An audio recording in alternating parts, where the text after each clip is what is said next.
Welcome to the Dry Omas, the Dry Grandmothers. I'm your host, Carmen. In the video of today, we're going to learn about the first aliens who arrived to this planet. Some things are more recent that we have been told. It is interesting to see how the truth is actually shown to us, but in hidden in plain sight. According to the official history, Pangaea, when we were one single continent, is 300 million years old. Well, what we are going to explore in this channel, it's only 10,000 years ago when we were one single continent. And that's the reason why we have found Egyptian symbols in Australia and Greek artifacts in South America. Even some Sumerian items have been found in South America. Before what we call the heat or the universal flow, the equatorial line was in another position and it is today. And the climate was very different in the regions compared to now. The first aliens who arrived in what is today Antarctica. And at that time, the weather was different. In the official history, the Paleolithic or the Old Stone Age was 3 million years ago. And it's the period when the old hominins started with the development of stone tools. In certain ways, right, from a metaphoric point of view. If we use modern language, Paleolithic means the time period of the old palace. And it's when they arrive and start mixing with some species already existing here. And consequently, new genetics and new knowledge appear in this planet. This mixing wasn't million years ago, it's most recent. And we were one single continent at that time. They were the most advanced race until that moment, and they spread through the whole continent like the gods of that time. They founded great cities in Antarctica and they moved to Egypt. That explains why the Antarctica keeps a lot of secrets up to nowadays. They were three ships and 65 males. That is why we say they were not looking for gold, they were looking for love. What is the evidence of this number 65?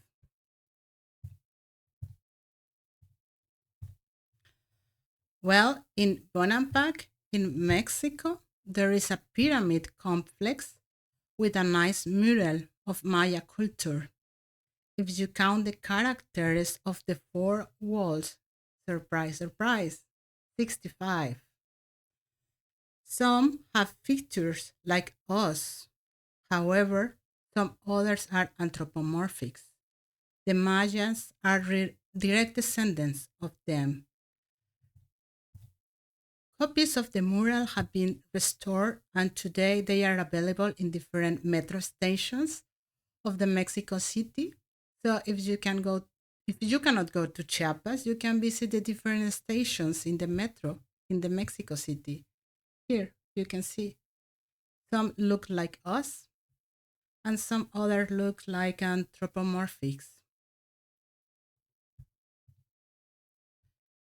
These murals are spread around all the metro stations in Mexico City. So you will have a lot of fun. Visit all the station and you can count all the numbers of these characters, all of the murals. And some are anthropomorphics. Tiwanaku in Bolivia, the door of the sun in Pumapunku. If you count this, included this one, there are 65. Surprise, surprise. I recommend you the channel in Spanish of Gora Henry. He's an expert in translations of Elengoa and the work of Alexander Eleazar. And he has a very nice video of about Tiwanaku. And let's do it again. We have 3 plus 8, and here we have several other symbols. Together, 65. They were not a homogeneous race as we are today, because actually, in fact, humans, the only difference is the color of our skin. But as we can see here in these symbols and in the mural of Mexico, they were some similars and they were others anthropomorphic difference to us. In this corner, you can see an snake. That is a symbol per excellence in Egypt. It makes sense. Here, you can see it. That is the snake. And if you study the cultures around the world, you will see that this is very similar to this in Syria and Egypt. The wings means that they come from the sky. Take a look to this symbol and take a look to this. In Syria and Egypt, it's called Basusu. Think about this. You arrived to a complete unexplored world. No intelligent life until that point. You are the gods. And you divide the world among all who arrive, and that is how they start the first kingdoms were formed. But the being resulting from this first mixing were very, very far away from what we are the humans. Now, our history is just beginning. So, who are these palaces, as Alexander Eleazar called them? This race, the concept of God cannot be compared with theirs. They worship the sun. For them, the sun is the creator of every life in the universe. From here comes the tradition of the sun worshippers in ancient cultures around the world, Egypt, Latin America, Asia. They call it Pa or Ra. It seems like Egypt. Le means the land of Pa. So if we use the modern language, it means those who are from the land of Pa. Alexander Eleazar classified them in 3 ethnic groups because they were not the same as we are: Pales, Patos, and Panis. We will talk about them later. So, as you can see here, Pale means from the land of Pa. I mean masculine. O means feminine. So you have the word payo. But how look these original palace or payos?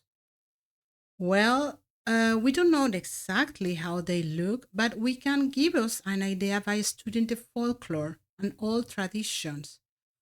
For example, in Asia, the chopsticks, the Asiatics are expert using them. But think about this. If you don't learn to use them since you are a child and you want to start as an adult, the required skills are not natural from a movement of a 5 fingers hand. It's just the movement is not natural. However, if you had 3 or 4 fingers, the movement flows more naturally. So maybe 3 or 4 fingers were actually one of the characteristics of this race. We have to consider the art and expression as well.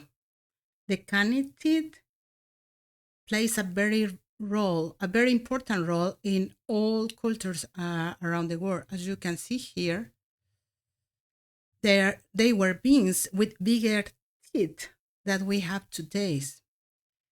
These teeth in many places still continue having a big meaning. And of course, this one, what they continue doing like that because they want to look like gods.